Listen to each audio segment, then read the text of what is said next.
because you didn't want to have energy with the Toby guy. I don't know if he gave you a Fendi dress or something. He must have gave you a Fendi dress. He said he must have gave you a Fendi dress. It must have been a Fendi dress. He must have gave you the Fendi dress, or he must have promised you that they're gonna take out along from.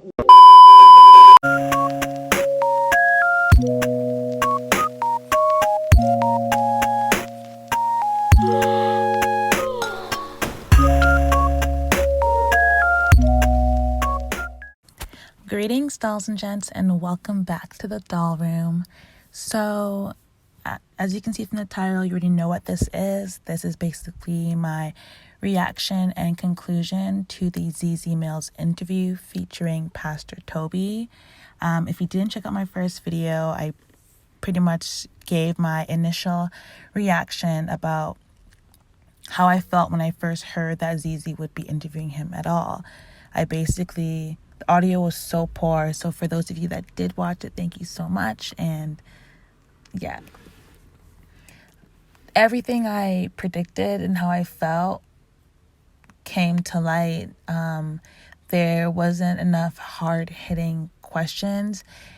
It's so disappointing. And, I watched the Exposers reaction video as well, and just all the work that the YouTube channel The Exposure put in. Like, ZZ didn't have enough research or notes to really go toe-to-toe with Toby. He definitely controlled that entire interview. He's an amazing speaker, much like, other charismatic leaders, Hitler, not to go as far as to say what he's doing is to Hitler's levels, but you can read up in history, like Hitler was a very well-spoken gentleman. I think just off the bat, when Toby's calling her beautiful, then in return, like, ZZ Mills is complimenting his skin and inquiring about his skincare, this was just merely for entertainment, point blank, period. It's like anyone that basically has ever came across the SPAC Nation tweets on Twitter could have asked the same question she did. When ZZ was first getting her critique, I know she would mention the fact, like, she'd be like, oh, have you guys not heard of investigative journalism? Basically implying that, like, yeah, she'd bring him on the platform, but to try and get answers. But I don't feel as though she did enough research. I'm sure she did a Google search. She knew that there was allegations, and she knows that people speak about his drip and his flash, which I thought was kind of like lame. There's so much more serious allegations against him besides him offending people with his Fendi. Like, that was just, so basically the tone of this interview really was entertainment. I felt it wasn't justice looking to be served. And I think that's what a lot of people like me were skeptical of and concerned about. My last video, I titled it Exploitation of Clout or Exposing the Cult. Like, which are we about to do right now? And I think it was merely just exploiting the clout surrounding Pastor Toby and SPAC Nation. Another thing is, like, when she brought up TK Mad Max and he's like, oh, I'm not going to speak on him because that would be beneath me. It's like, well, ZZ, you should have hit harder on that, and she just let it fly. Like, why did you do that? And why is TK the only one that you brought up? I'm actually quite curious as to why she didn't bring up the Exposers page. Was that maybe something he said he would not answer anything in regards to? Because there's no way you Googled or YouTube searched Pastor Toby before this interview and did not see the Exposers videos come up. Did you not want to draw attention to another YouTube platform? Like, why was the Exposure not mentioned in this? Honestly, to be frank, because seeing as how the ZZ Mill Show is a digital platform, like, sure, maybe Panorama didn't mention the Exposure, whatever. But you think another digital platform like Trend Central has come across the Exposure and would have thought to bring this up. So I have some questions there. Like, was that just not wanting to bring exposure to another page and keep the, eyes on you so this video goes more viral? Did she not really do research then and come across the Exposers page? These are questions I have for ZZ, honestly.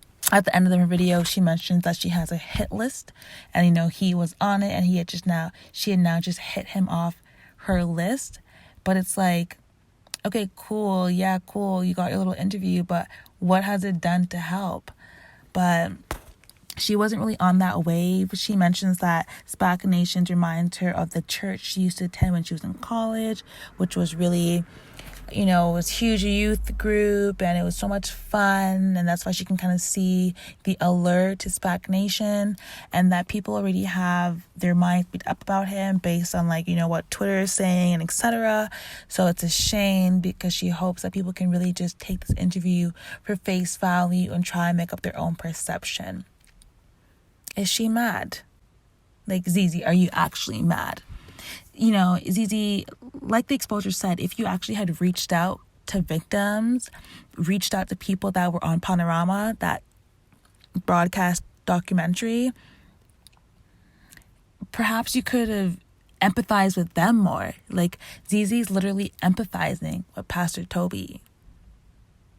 I get it. You want to maybe protect our Black men or just not hop on a hate train. But if you had literally watched one documentary on the Exposers page, perhaps you wouldn't have gone there with some kind of admiration, it seemed at the end, for Pastor Toby. A lot of some of the other critiques of this interview was that it needs to be a Christian, someone who knows a lot of knowledge about the Bible and can spit verse for verse and kind of debunk Pastor Toby's ways. I don't necessarily agree with that. I just think it needs to be a journalist that had enough research done and notes and concrete statements and ideals that she wanted to address. It was she would throw out a question and Pastor Toby was able to just turn it into some next topic and some next agreeable statement. And just period. When she talked about the trap houses, she could have digged a little bit more deeper. Pastor Toby's brother actually denied on television that they even had trap houses. Now Toby's up on here glorifying his trap houses, talking about, oh, I have an organization that I won't name who came to me and is asking me for my blueprint of my trap houses. What are we speaking about right now? How about we talk about the leaders in these trap houses and why it's mandatory for some of them to donate £100 a week for seed? That goes to where? To SPAC Nation, that you're the leader of, right, Toby? No, apparently not, because in the same interview towards the end, he says that he's no longer the lead pastor at SPAC Nation, and now there's other pastors now that are the leaders. This was just an amazing PR. I actually applaud this PR move for Pastor Toby. With the whole COVID and things, all that buzz around him kind of was dying down. It's been long enough now since the whole debacle with the police doing the investigations on him, which he now literally says in this interview that basically it was just for show. The police were just doing it because it seemed like the right thing to do, just to kind of quiet down the protesters. And if that's the case, that's something that needs to be addressed with the police over there. Anyways, what was I saying? And then you notice when ZZ mentioned, are you using SPAC Nation to clean your money? That's when he, throughout the whole conversation, he never really tripped. But when that question was asked, he starts going into how Black people don't read and they have no community and they all just they hate people. And I feel as though those are just buzzwords. He knew that shit would go viral, and it just threw off the question whether or not you're using it to clean your money, which he, implied, I wish I had money to even clean. There's just a bunch of shit that he lied about, and if you want to hear about that, head over to the Exposers video, his reaction video. He kind of speaks on all the things he blatantly contradicts in this interview. Just kind of want to talk about how I feel. I have so much notes here, and it's just I'm over giving this guy any more attention, honestly. And one thing I want to touch on is how he says a lot of the people who came out with allegations of being forced into taking out loans and fraud. He says a lot of those people were ex-girlfriends of people and pastors at my church. So you know how, basically implying, oh, you know how that goes, nasty breakup. Now all of a sudden they want to cry wolf and cry fraud. It's just so typical. It is just so typical. But yeah, of course, I'm sure a lot of those pastors were, quote unquote, dating these girls. That's another form of manipulation. These people are emotionally invested and want to see their partner do great.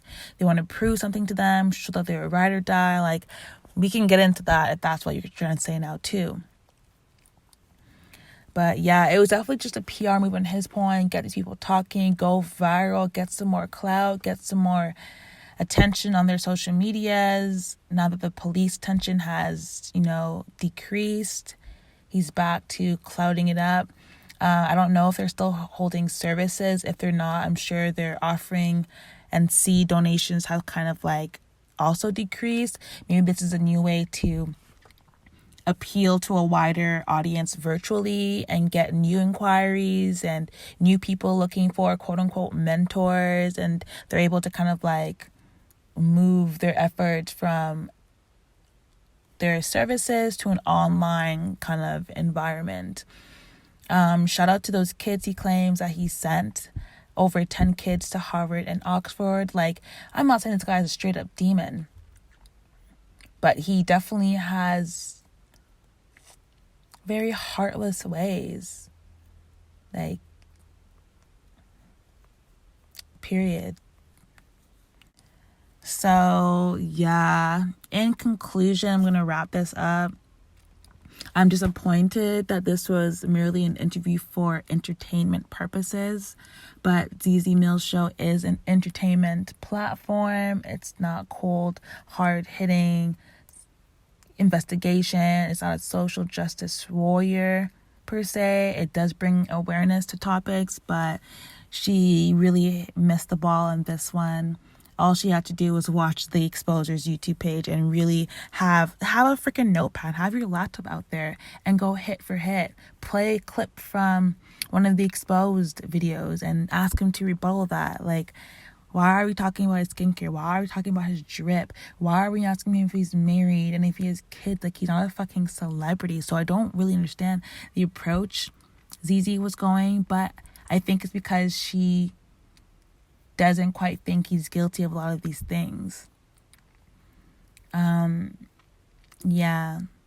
And, I'm not saying that these pastors are manipulating everybody. I do feel like some people go there to make a quick buck. Once again, I said this in my last video.